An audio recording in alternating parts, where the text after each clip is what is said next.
Well, before we get on to the next segment, I just want to introduce one of our guest speaker for tonight. She is in the front lines. You know, in this pandemic, we've heard of people in the front lines. Well, she is in the front lines. She is there sitting and meeting with these young women, these youth who've been involved in sex trafficking, who are trying to come out. And she has been doing it for several years. And so I want us to just give a round of applause to Veronica. All right, let's give a round of applause to Veronica Lamb of Establish Hawaii. She is also a part of Blue Water Mission Church, and she's the pioneer of their justice pioneer of their anti-sex trafficking ministry. Come on, how many of us have an anti-sex trafficking ministry? I think maybe after tonight, let's take on that challenge. Let's try and rally up some people to be able to talk about this issue and also keep an eye out. Pastor Michele will be interviewing Veronica, and I hope that you guys will really catch some insight on the things she has experienced on the ground level. Let's give a hand to them. Thank you so much, Veronica, for being here. We love you. So just to begin, I want people to get to know just a little bit about you. Could you share that short testimony that you shared with me once about how God led you to this line of work, this line of ministry? Yeah, so thank you again for having me. It was really interesting. It was back 2006, 2007, and it was a very odd way, untraditional way. So I started having a bunch of dreams of people being kidnapped, of people being raped, of people being beaten, taken away from their family, sold by their family. I really didn't know what was going on. It was very, very graphic. And it was a lot of times, it was just me observing. It wasn't as if I was in the dream playing a role, but it was just every night I was seeing this happening to people. And I would sometimes see it from the perspective of the families, if they were caring and loving families and they were searching for their loved one and not knowing where they were, or from the perspective of the survivors, where I could feel their emotions and their fears and what they were going through. And then the most disturbing ones, I would feel it from the perpetrator's side, and I would feel that sort of sickness and evil inside of them. And I didn't know what was happening. And this went on for like a year and a half, almost 2 years. And I finally reached out to my pastor and was like, hey, you know, I've mentioned that I'm having dark dreams, but I really need to talk to you. And I told him that sort of description like I gave you guys. And he said, well, maybe the dreams are from God. And I was like, what? How could this possibly be from God? And he said, well, the dreams aren't really about you. You're just seeing something awful going on, and there's awful things that happen in the world. And maybe he's trying to tell you something. So he told me to go home. So I went home and talked to God, prayed about it. I was like sitting on my bed and like journaling. That's how I like to hear from God. And I was like, hey, God, like, what are these dreams?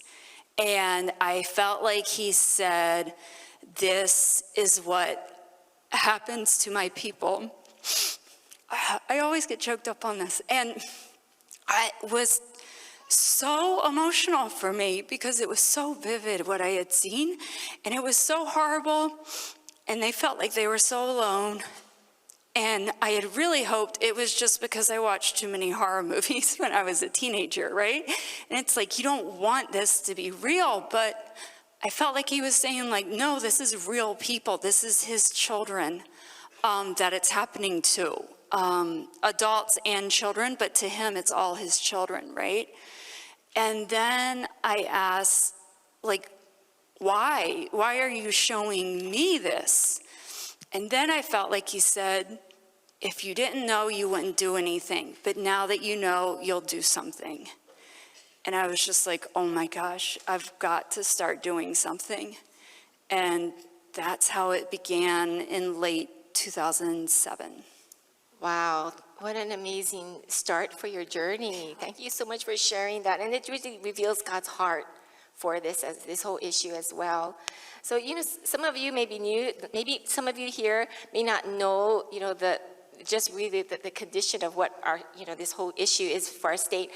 Vern, can you share a few stats and maybe some facts that may surprise some of us, the general public, who may be oblivious to the fact that sex trafficking is actually, the recruiting is also even happening in our schools? Yeah, it's very prevalent here.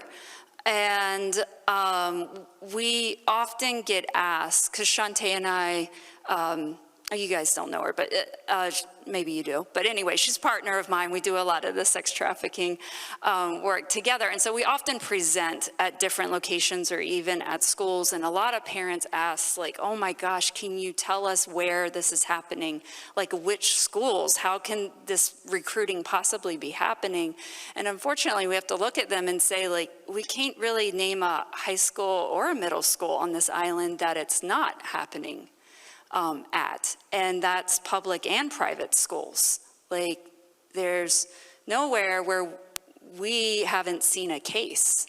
This is happening, and part of my work over the years is running justice ministry and helping a lot of individuals, but also helping the organization Susanna Wesley, which provides case management to youth. And so being there, we see all of the cases being referred through.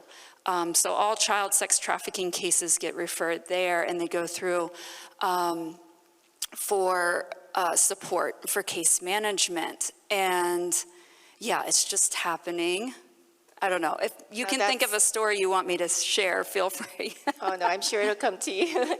Wow, that's so eye-opening. What can you define, since we're beginning this talk, what is sex trafficking? Let's have a definition. Okay, so sex trafficking to the public looks very much like prostitution.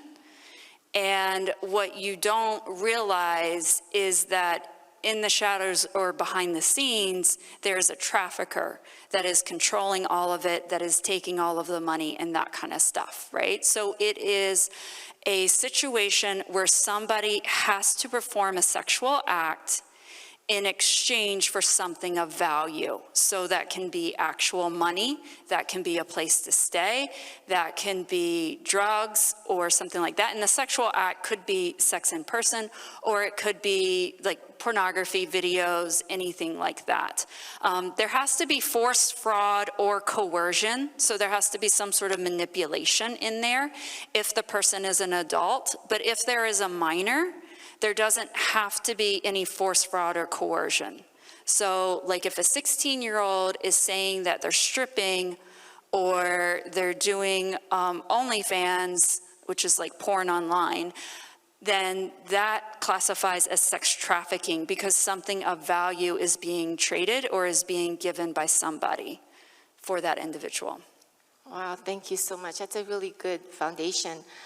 Can you share some ways that girls are coerced into sex trafficking, in person and even online? I'm sure there's different ways, so maybe you can give all of us here just some idea of ways that Yeah, I can share one example of a local girl here years ago was hanging out, and she thought that she had a new friend at school, which was really great because she was lonely. A lot of her friends had moved away.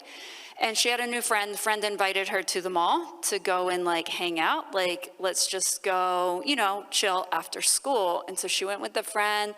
They were like window shopping at some nice purses and stuff like that. And then the friend's boyfriend showed up and was like, hey, you girls are beautiful. You want a beautiful purse? Like, you should have beautiful things. Bought them a purse and was like, hey, you want food? Like, let's get some food. I'll buy you dinner, this kind of stuff, all in the afternoon, right?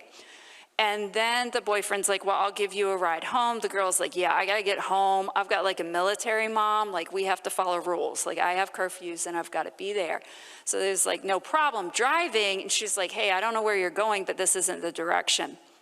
And he was like, no, you're going to pay me back for what I bought you. And he pulled up to a hotel room.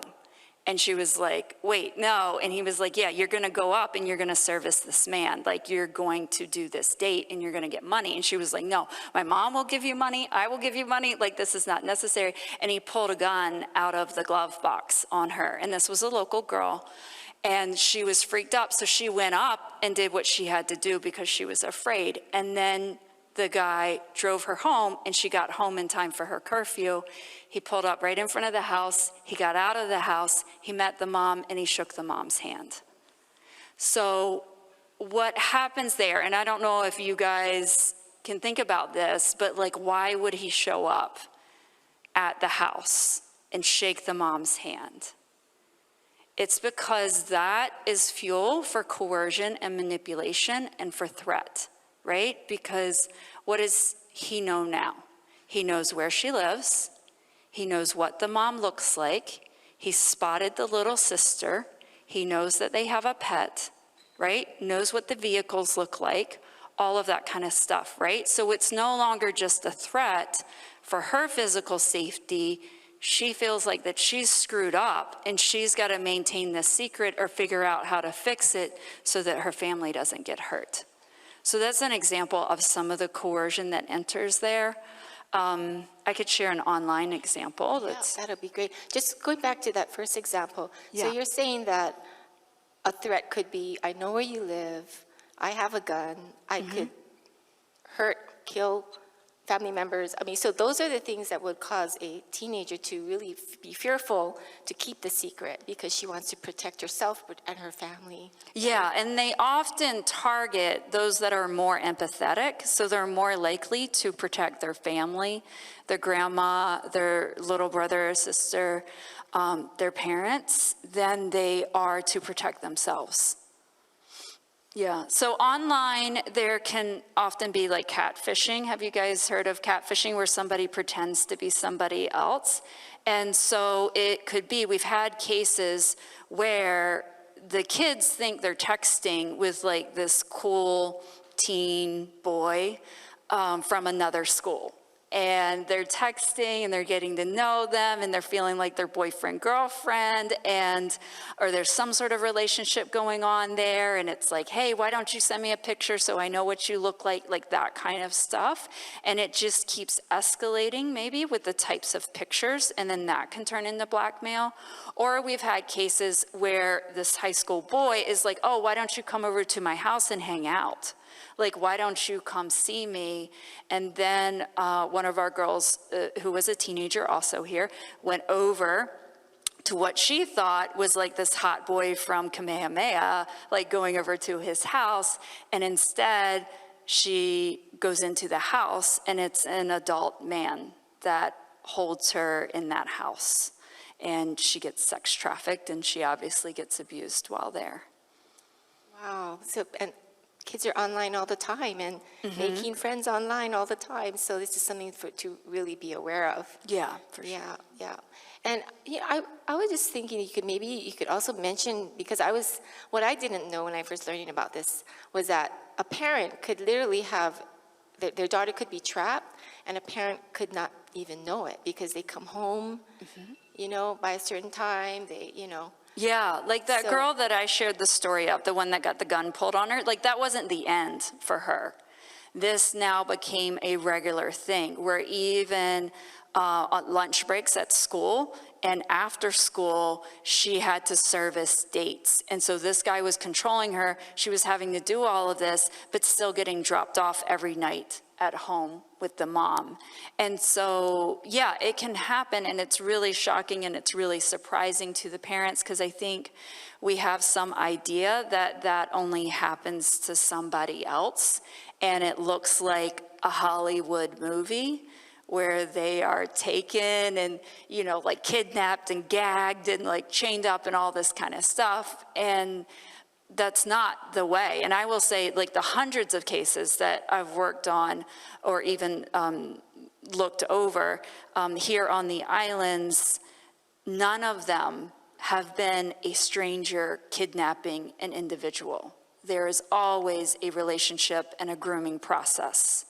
It might be short, it might be through another peer at the school, it might be an afternoon, it might be weeks, or it might be a year, but there is always a grooming process in every case that I've ever seen. Wow, that's very eye-opening. And many of us are here in the faith-based community or Christian community. I understand that sometimes, maybe many times, Christian girls, even youth groups are targeted by these recruiters. Could you just expound upon that could happen too? Yeah, no, totally. Pimps, traffickers, and I do want to say it's not just males that are traffickers, but they see the Christian kids as often being naive and also easy to manipulate with shame and guilt. And if they've been in a very conservative household where like they're not allowed to do a lot of things, then maybe they've already learned how to lie and how to hide things from their parents, because some basic things they haven't been able to do. So they recognize that and they're like, oh, these are easy. You know, it's easy because they want to experience something different. They're naive. They don't have street smarts. They don't know what it's like to have your guard up and watch out for some people aren't safe. And then once they're in it, some of them have even told us that they get in it and they're at a party and they know that things are starting to get weird. They feel that gut instinct, but they're afraid to call home because they snuck out of the house and their parents are going to be mad at them if they call and say that they're out at a party, right? And so it just becomes really easy to manipulate them. And when I do outreach on the streets, it was surprising the number of women that grew up in the church, whose dads were pastors, whose moms were in the choir. You know, they sung in church when they were little, and they just feel like, oh no, I can't go back to my family now. Like, I can't go back, right? So that guilt and shame is a manipulation tool that the traffickers will use. Wow. So that is really something to, I mean, when we did our first conference with you and Shante 3 years ago, I had actually talked to many pastors, because I actually met many pastors in person and said, you need to come to this. And I would say 99% of the pastors, senior pastors that I met with, had no idea that it was our local girls being trafficked. They always thought, that I thought too, that an assumption that a lot of these sex trafficked women or girls are from foreign countries, other nations, right? But actually it's really in our own backyard. And I would say the 1% of pastors that knew about this was because it happened in their church, or their church leadership, one of their daughters, a senior pastor daughter, got trafficked, or church leadership with a very active family in the church daughter got trafficked. So there was a small amount of church leadership out there on the island here that did know about it, but the vast majority did not. Yeah, so. And we've had situations because of the work that we do and the way that the kids get trained. So the trafficker will train all of the kids, or at least some of the kids, to be recruiters, to go and get other kids and bring them, and if they do that, then they don't get beat. Or their little sibling doesn't get turned out. So like their job is to go out and find others. And so we have had cases where known recruiters, like, are teenagers, and they can be female or male, a lot of times they're female, they start going to a church and they start going to the youth group specifically to go shopping for some naive ones that they can recruit out. Or traffickers will show up and be a part of the church and try to get close and scope out the teenagers, and then maybe they can send in that teenage recruiter later. And so this is a really coercion, right? Because, or like building trust, these people, right? Or even boyfriending, right? A boyfriend could be a really great guy, it seems, for many months, maybe even, right? And slowly build the trust. Is that how it works? Yeah. Like they'll, sweet talk them and like, oh, you're beautiful. And oh, don't listen to your friends. They're just jealous because I'm paying attention to you. Like, oh, your family, like they're just trying to control you. They want to separate us. Like, we can just talk on the side, or we can keep it a secret, right? And so they start giving gifts in this sort of grooming process of making them feel very special, and like there's a very special relationship between them, while also getting them to start pushing boundaries or starting to be deceptive. And so, yeah, it's a very in-depth grooming process, and it's not by accident. Let's see. So what are some telltale signs? I know that we can only cover so much tonight, and so just a little side note that we do have a 5-point plan that goes much into depth on these very topics for you, but we want to just give you some really good information tonight. So what are some telltale signs that perhaps a girl that you know in your church or your family, or or even your own daughter, like what are some telltale signs that perhaps they might be trafficked or a trafficked victim? Yeah, there's some very obvious ones, like going out late at night, having multiple intimate partners in a very short period of time. Rumors running around school, because usually kids actually know what's going on. Other kids know at least how to make fun and how to bully a situation, right, of somebody being too loose. So if you have any connection there, pay attention to those rumors. Often when talking to parents, I want to tell them to pay attention to a sudden change in behavior. So that could be suddenly overly sexual or dressing overly promiscuous, suggestively sexy, that kind of thing. It's a sudden change. You see their boundaries like suddenly being pushed out. That would be a red flag. Or you suddenly see a lot of shame. That could be an indication of like a sexual assault, something that they feel trapped in, something that they're ashamed that they're doing. So it can go either way there. Some of the more obvious signs is if they're on certain like dating apps, well, any dating apps are on their phones. They're interacting with others online. They have like a Cash App or a PayPal or some sort of like Venmo link, like on their Instagram, to where people would be able to send them money. That's a big concern. Those kinds of signs would be concerning, and you would want to reach out and get some support. I see. That's good to know. And the recovery process, I can imagine, must be very difficult when a teenager, a woman, tries to come out of the lifestyle or get. What is that recovery process? I know every story is different, right?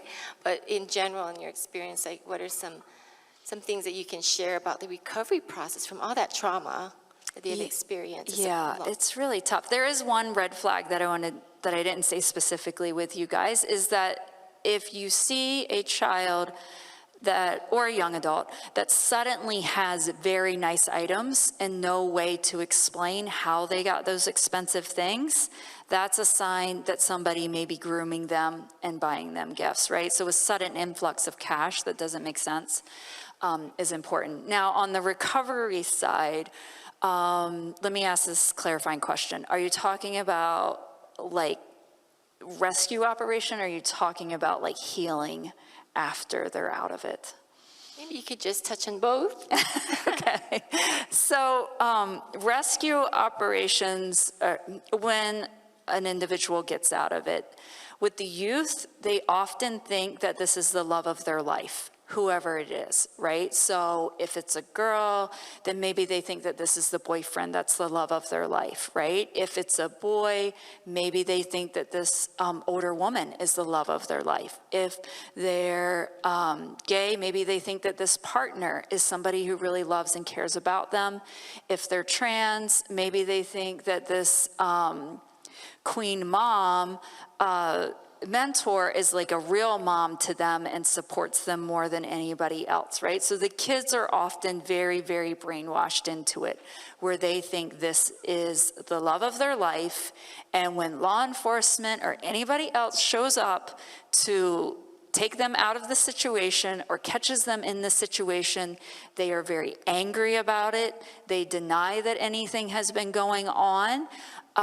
They will like fight people, like they are adamant that nothing was happening and you're ruining their life, and this was their, like best person in the world that they've ever met, and this is the ticket to their future, right? So for kids, it's often very, very difficult. I will say the story of the girl that I told earlier with the military mom, she was stuck in that for 6 months, and when it finally broke open, it's because the trafficker told her that she had to recruit her own little sister.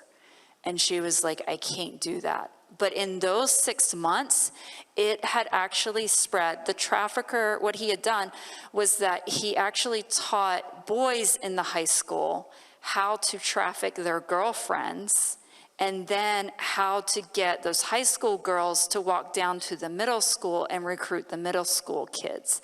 And so there was actually a ton of victims between the middle school and between the high school, but nobody ever saw any of this on the news. It was kept pretty quiet. But the main trafficker did eventually go to school, and actually some of those high school boys were charged as traffickers too. Wow. Well, okay, so that's a lot about the police side of it. right. Okay, so recovery is a very long process, right? So if you know anybody that has been trafficked, we want to believe it's like the Hollywood movie where they get rescued and they come home and everybody eats ice cream and life is good again. It's really, really devastating. One, they're exposed to a lot of things. They're often exposed to a lot of substances also. At the minimum, they have shame and guilt, which is really hard to work through as a young adult. They've been exposed to a lot of fast money. They've been exposed to a lot of people only seeing their value as a sexual object. They are used to, at that point, not being able to make decisions for themselves. So if they were actually like fully swept up into it, everything about their day is dictated to them. When they can be awake, when they can be asleep, when they can eat, when they can use the bathroom, when they can sit down, how they answer their phone. All of this kind of stuff is completely dictated to them. And so they often come out, completely different. And I am a big fan of both ministry and God's healing and therapy. And there's just a lot of work and support that they need by professionals who have worked with other trafficking victims, because it's a different level of trauma than your average, say, counselor or your average pastor is used to addressing. And so really reaching out for professional help is important in the recovery of that individual. And you should expect that it will take years. If they were only in it for a few weeks, it's still gonna take years. And if they were in it for years, it's gonna take more years for them to be able to have that healing. Wow, because the trauma, the control, the mind control, it's such a deep thing, psychologically, mentally, emotionally, right? So, wow, my heart breaks for that. Mm-hmm. Thank you for, so Vern, what do you do? Like in your, I know that you take care of initially some of the youth, they come off the streets, and what are some of the things that you do in your work? In my work? Well, my work is quite varied with a few nonprofits. So I've been supporting one of the supporting staff at Susanna Wesley for a number of years as they were doing the case management. And I was there just to share my experience, because all these years in the Blue Water Justice Ministry, I basically turned my home into a safe home, because we didn't have anything in 2008 when I got started. And so I was just bringing the women home. Or if I met a kid and got to talk to their parents, and the parents were like, I don't know what to do, I can't handle them, you need to take them, then I would take in the kids. And so I've just had a lot of individuals sleeping in my house, on the couch, on a chair, in the floor. There were years where we were really piled up together. And so I came to Susanna Wesley and just really wanted to help once they got the case management grants to help them and train the staff so that they understood what it's like to really walk alongside of these survivors. I also work with a group called Pacific Survivor Center, and I help do prevention in schools. So there's a prevention program that goes in there. I still run the Justice Ministry. We love being able to help the survivors and take them into our community. We encourage others to be able to do that also. And for many years, we've ran outreach. So actually going out and meeting with survivors in the trafficking situation. Recently, in the last couple of years, Shantae and I created Establish, which is a separate nonprofit, but we felt like that it could bridge a gap between the typical nonprofit work and ministry work that's just focused on the survivors and the government agencies and sort of the systems that make rules and provide assistance and just sort of the little bit of the red tape side of it to help them become more trauma informed. So I've also been working on that. Well, thank you for all that you do. And I'm going to find a little bit more about that as well. Now, I wanted to ask you too, so in your work, do you also come across trafficked boys? Because 20% of victims here in Hawaii are boys. And that's what I learned. So I know the majority tends to be girls. Yeah, majority tends to be girls, but there's actual research that shows that maybe the majority is girls because society tends to expect it to be girls. And they ask the questions and they have the concern. So for instance, if a girl runs away, there's a different set of fears and concerns that run through everybody's mind than if a teenage boy runs away.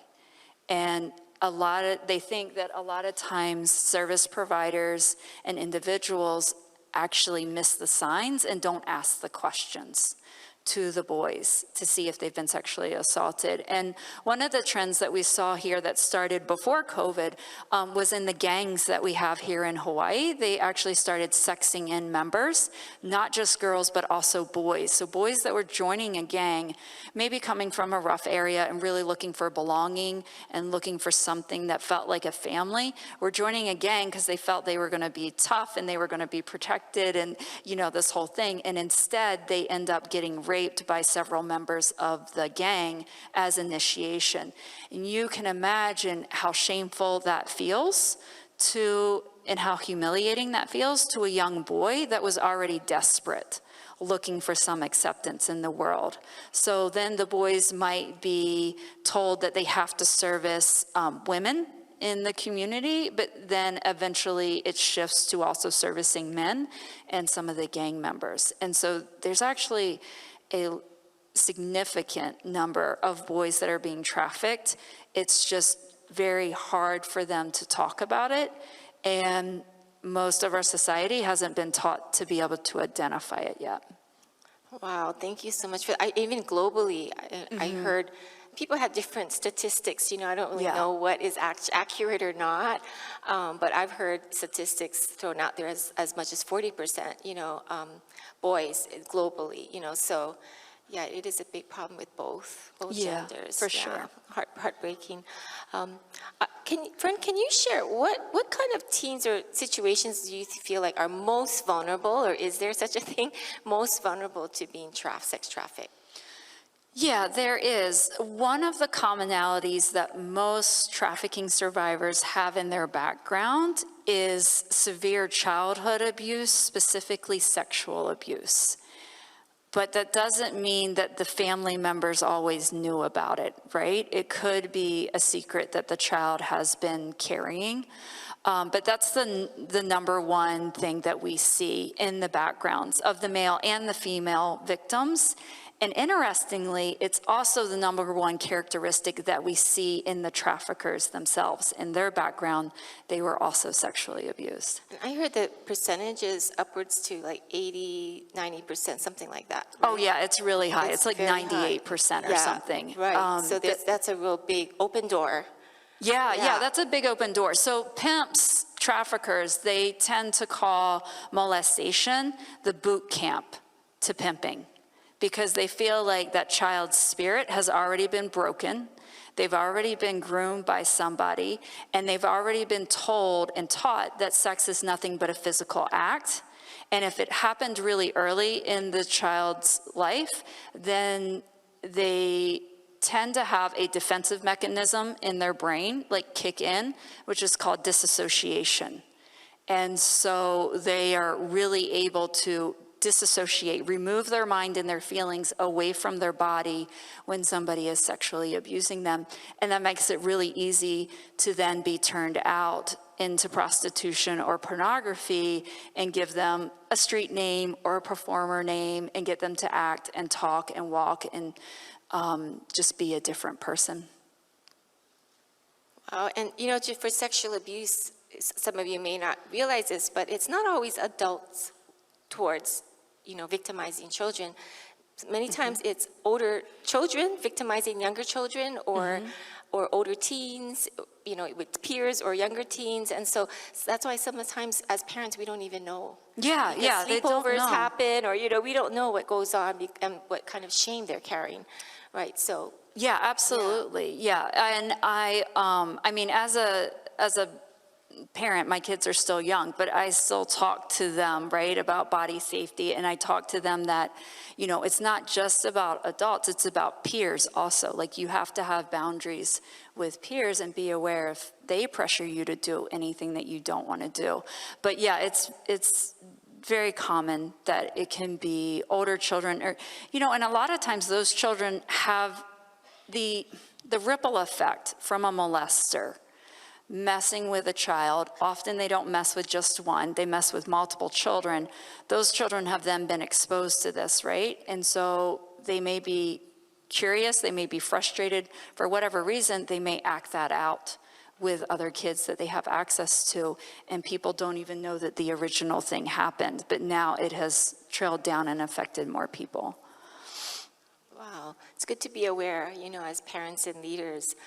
What is the average person, like, you know, here we are, what can we do to help? What are some things, avenues? Because if you're like me, it's like, what can I do? You know, what can I do in my community? Or, you know, what are some things that we can do to help this situation? I think one, within your own kids or family members that you're close to, like, make sure that you can have open and honest conversations, and that the kids can come and talk to you about things that are difficult or awkward topics. I think that's really important.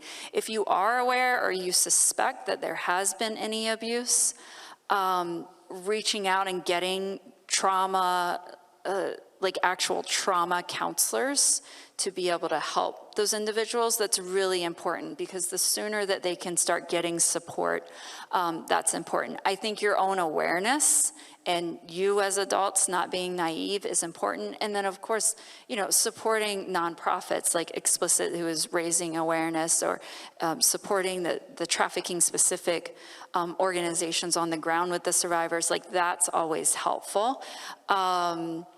You can, you know, open up. I'm sure many of you are from different churches, right? You can encourage your church to have guest speakers come and speak, or maybe you just have a small group or something and you want to invite somebody in.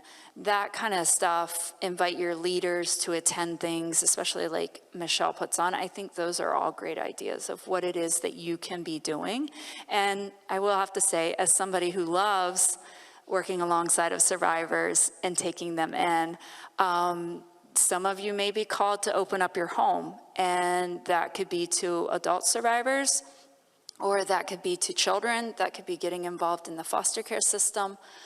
Any of those things, you can really make a big difference in your community, even if you're willing to just get involved with one individual and really stand beside them as they change their lives. Well, Vern, thank you so much for that.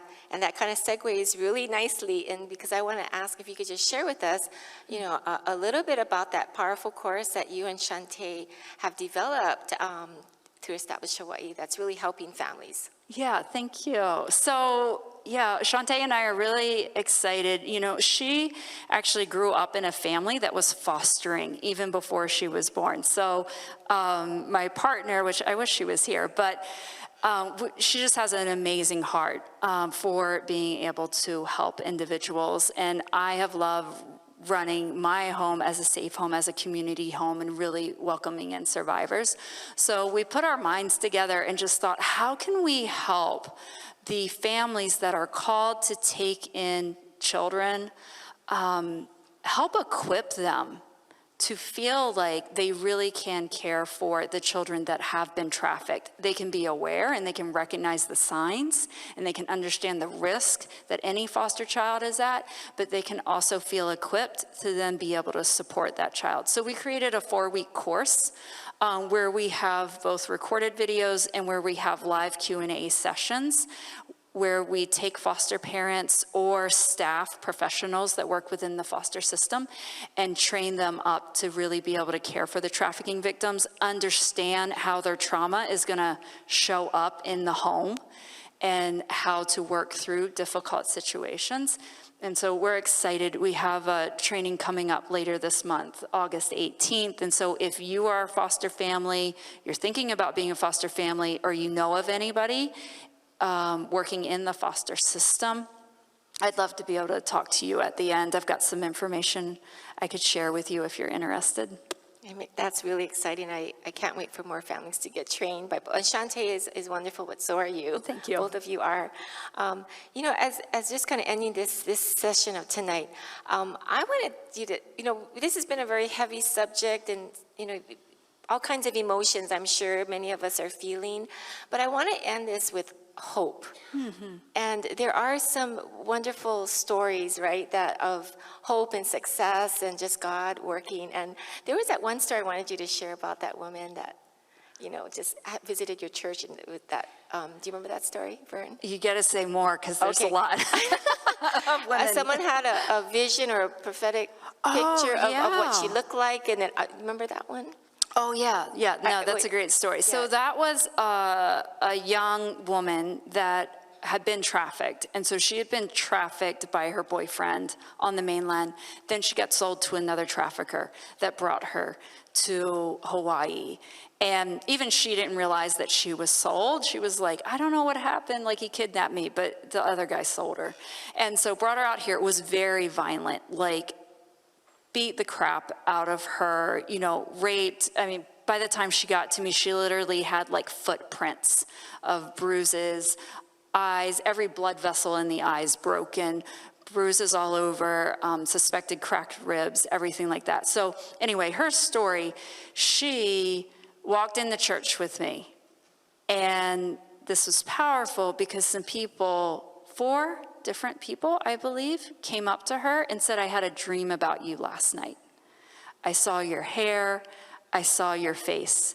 Now, this was so important because she had literally just gotten out of the trafficking situation. So on Saturday, the trafficker went to take a shower in the hotel room. She got down on her knees, grabbed one of those Gideon Bibles out of the nightstand in the hotel room, and was like, God, if you get me out of this, I promise I'll go to church tomorrow. Like, God, just get me out. That early evening, they were walking, and he decided to jaywalk, like, you know, at the last minute, like get across the street before the traffic was coming. And she hesitated just naturally to look at the traffic. And then she suddenly realized, this is my chance. He can't get back to me before the cars come. So she ran out into traffic to hail down a car to take her to the police station and get her out. And so she didn't arrive at my house, though, because of all the hospital exams and interviews, until 5 a.m. And I was like, oh, I'm so glad to have you here. Like, here's some food. You know, here's your bed. Like, just take a nap. Like, get some sleep. I'm going to be leaving because I have church at 9 a.m. and that's in a few hours. But it's okay. Like, you just sleep. And she was like, no, ma'am, I need to go with you. And I was like, are you kidding me? Like, are you sure? Like, really, you can just sleep. Like, it's going to be safe. And she was like, no, I need to go to church. And then she arrives. And there is like person after person coming up and sharing, being bold enough to share, like, hey, I heard from God and I saw you in my dream and I want to pray for you. And that was absolutely life-changing for her. And we're still in connection today. Wow. So I wanted to just have you share that, to just impart that hope in our hearts that God is at work, right? And our prayers and, being open to the Lord, God can use any one of us, right, to minister in mysterious and beautiful ways that God works, right? So thank you so much. Thank you so much, Vern. Vern, can you just close us, this portion of tonight, just in a prayer?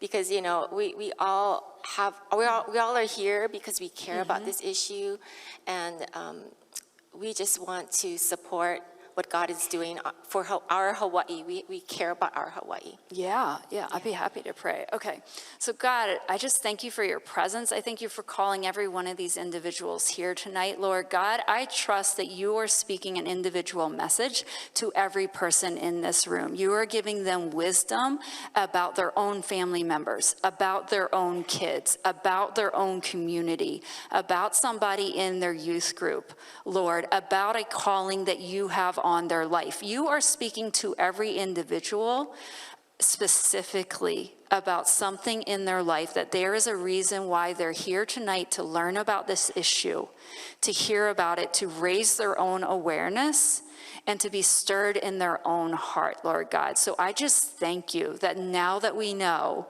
we can do something.